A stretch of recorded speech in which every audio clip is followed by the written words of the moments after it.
1:01 p.m., 8/30/2020. It's Sunday. Remember that about a year ago, guys, when I kept saying Charlie don't surf? Charlie don't surf. I put in the bottom description classification bubble under the video. Remember I put the links to the Clash videos, Charlie don't surf. Remember all that? And I kept saying Charlie don't surf in the videos. And that was a year ago. So today, do you think Charlie don't surf has a little different meaning? Yeah, it does, doesn't it? Has a just a little bit different of a meaning than it did a year ago. Yeah, well, don't look at me. Talk to Dr. J. He was the one that wrote the prescription for that one, because there's no way that I would have been able to do that without Dr. J. And if you don't know who I'm referring to by Dr. J, go to the link below, the Spiritual Foundation, and look up a guy named Jay Essex, because his crank up, his DNA ICUC enabled me to do something like that. And let me be honest with you guys, I had no idea that that virus was coming to China. I just knew that I was fixated, vexing on Charlie don't surf. For whatever reason it was, I just knew that Charlie don't surf was going to be an applicable term in the future. I knew something was coming. And average people are not walking around today doing things like that. And I'm not bragging. I might be a little arrogant, A-R-A-E-G-A-N-T, but I'm just showing you guys and documenting. And for those new people that are coming to the channel, this is what the crank up allows you to do. This is what the DNA IC allows you to do. Things like that. Go back and look at my videos. It's all on record. It's all on wax. It's all on record. But I wanted to point that out. Now that I'm getting back to sanity here, the insaneness of the last 7 months of my life has been extraordinary. And it actually, everything started on January 22nd when my dog died. My dog died. And I was supposed to have her for many years, and she just dropped over dead. But that's what happens to pure breeds once in a while. I actually got her from a rescue. She was a pure breed, and she was locked in a puppy mill, producing offspring for her whole life. And I saved her from that. So at least I was able to give her a good 1.5 years of wholesome living. But the dog was a wreck when I got her. She was just a nervous wreck. The shelter said to me that she was about 3 years old. Well, she probably was a little bit older than that. They actually don't know how old the dogs are. They have to look at the dog's teeth to know. I don't know. Maybe she was just eating some really good food. I don't know. I just know that she was a nervous wreck when I got her. And that's what started everything off. And for me to have a dog die, or any animals die, it weighs pretty heavy on me. I mean, I take my animals seriously. I have rescue. I have a handicapped dog right now. Was born with no front legs. His arms are all tweaked like this. He's like a Tyrannosaurus Rex. He's like this. Yeah. And one arm isn't even there. It's just a little nub that comes out of his shoulder. It just this dangles.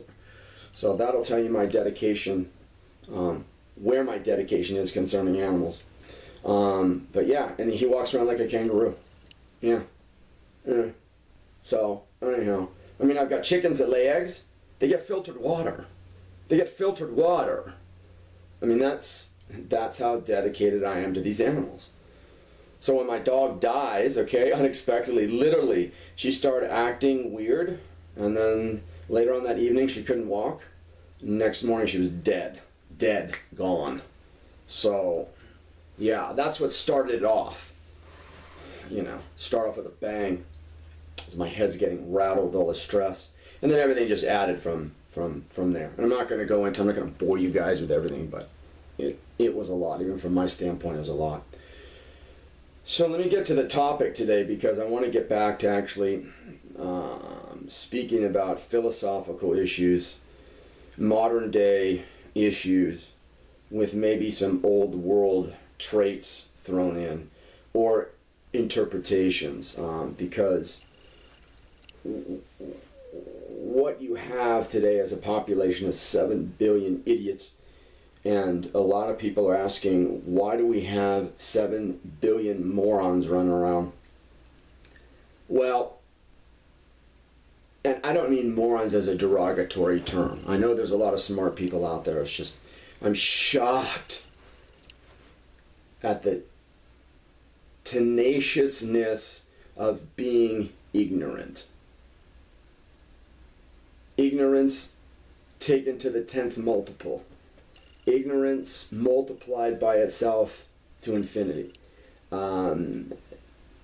And this is sort of one of the reasons why, and I'm getting a little off topic there, but one of the reasons why there's so many people on the planet. The people that are in power, people that have been in power, allow all these things to happen. If you think that anything happens on accident, very, very, very infrequently, from what I understand, my understanding of it.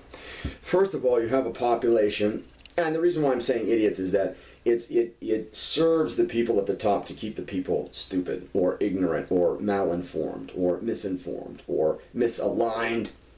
But again, that's another issue. Why are the masses of people here? Why do we have 7 billion people on the planet? Well, if you're on the top of the pyramid and you got all these underlings and everybody's working and you're getting 10 cents or 50 cents or $1 or $2 or $3 from everyone, okay, and it's all filtering up to you, you're going to be a heck of a lot more valuable, right? Not valuable, but you're going to be a heck of a lot richer, right? Okay, so that's one definition. That's a pretty easy one to see. But the one that I really want to talk about today, and the one that really needs an interpretation, is that I believe, from my perspective, and what I've gathered, what I see, and what I hear, and all the things that I've been able to put together, is that when you have a population that's this big, okay, it's very difficult to get them to riot. It's very difficult to get them to stand up. It's very difficult to get them to, freak out and want independence. And I know it sounds nuts. You would think more people, the more angst, the more energy to go and do something so people would be more organized. No, they're less organized. And let me explain why. Whenever you have a population, and in my understanding that if you get 2% of the population to do something, eventually the whole population will turn over and start doing that activity. 2% is the critical mass number, from what I understand. Let's go back to the days of George Washington. Okay, I said in the last video I was there. I was there with him, and I'm sure there are other people around right now. There's actually a guy on YouTube right now that I checked out the other day. His name's Paul Cottrell, Dr. Paul Cottrell. From what I saw, I looked at him and said, oh shit, that's Paul Revere. That was effing Paul Revere. And he was there. So a lot of us are here. It's not just Jane, it's not just I. There's a lot of the founding fathers that are here today, and they're going to be making their presence known. They're going to be doing a lot coming up. We're here for a reason. So you go back to the days of the founding father. Let's say there were 100,000 people that you need to get organized. To get that 1 or 2%, okay, you're only talking about 1,000 or 2,000 people. So in someone's mind, to organize 1,000 or 2,000 people is very easy. That's simple. The human mind can wrap itself and comprehend something like that, okay? But when you're talking 100 million people, you got to get 1% or 2% moving and going. How are you going to get 1 million people or 2 million people up and moving, up and organized? It'll never get to the 1 million or 2 million mark, because any one of those people, if it got to 50 or 100 or 1,000 or 10,000 or even 50,000, those people, the 50,000, would never view themselves as a majority or as a body sufficient enough to stand up to the majority. Do you see what I'm saying? I know it's a strict ratio, and I know that the relationship is a direct relationship, but in the mind, you don't see it as a lot on your side, so you fold back into the herd. When you're only at 100,000 people, and there's 1,000 people standing up, you're like, fuck yeah, man, we can take these motherfuckers. We can do this. Because you can feel that number. You can see it in amongst the population. But if you're talking 50,000 people amongst 100 million, you can't see that number. You can't feel that number. So then everybody burns out on it because they feel overwhelmed and they feel overloaded even before it even gets started. So you never get to that critical mass number. Do you see what I'm saying? It's perception in the human brain from one individual to the next, or one individual to a group of people, and what that means to his soul and his mind. Okay? When you're at 100 million people, you as an individual and the people around you, you get washed out by the numbers around you. So you feel insignificant, you feel unimportant, and therefore you lose momentum and your psychology breaks down and you never get anything accomplished. You just fold back into the herd. So I wanted to express that today because I'm getting back on my pulpit, so to speak, my platform. I'm getting my speaking direction back because, like I said, my life has been thrown through a blender, and I'm not kidding. It's just one thing after another. But that is from my interpretation and what I've seen, what I've gleaned, what I've gathered over the years, that when there's mass population, you feel small. When there's fewer population, you feel bigger. And you're able to handle that 1 or 2% within the population mass to gain critical mass, to end up causing change. You don't lose momentum because you can feel yourself amongst the crowd. You can feel the 1 or 2% against the crowd. When it's 100 million people, you can't feel yourself against the crowd. Therefore, you stifle yourself. Therefore, you self-monitor yourself. And therefore, everything just fizzles out. So, and I know, and it's very odd for me to be talking about this because I'm going completely against the grain of Black Lives Matter. Well, then that shows you how manipulated Black Lives Matter is, and how instigated it is, and how funded it is, and how drugged out it is to motivate these guys to really produce this type of a result, because it would never happen in an organic world. No way, no way, no way. How come this hasn't happened for the last 10 years? Why is it happening now?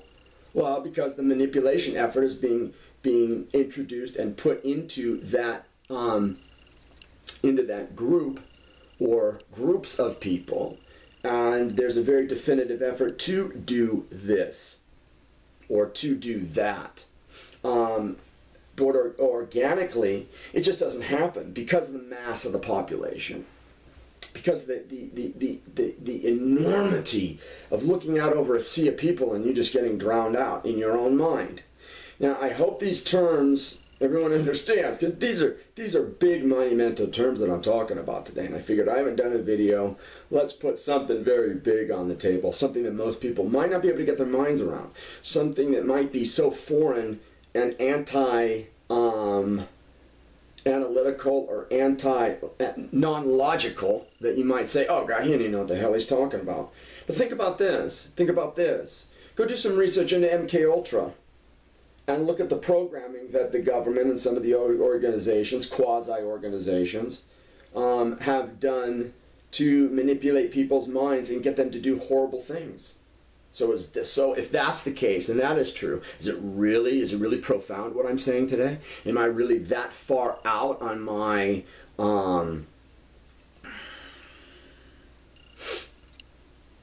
commencement and completion of the topic? Am I really that far out? Really? I don't know.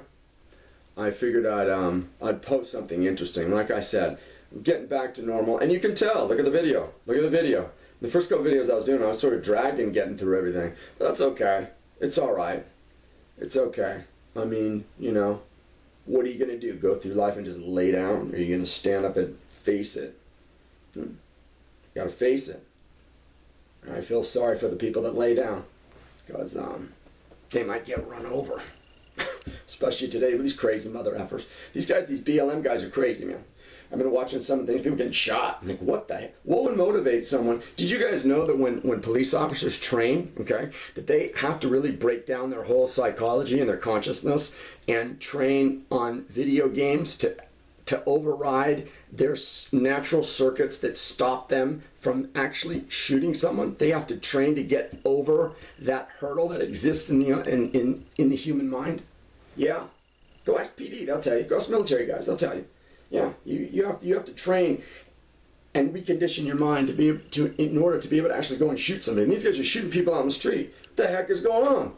Maybe they're using some of the MK Ultra guys, possibly. Getting back to my original conclusion, the mass of the population, the hugeness of it, the prodigiousness of it, dwarfs the individual's ability or capacity to go out and transcend the trends of that group mass society. Do you see what I'm saying? If you have to, listen to the video a couple of times. If not, put questions in the comment section. But I wanted to talk about something that was way up there today. Way significant, important to me. Hopefully it's important to you.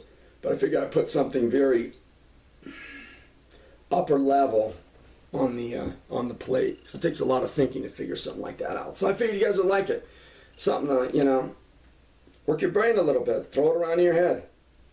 You don't have to agree with me, but it is something to think about. Anyhow, 1:17 p.m., 8:30, 2020.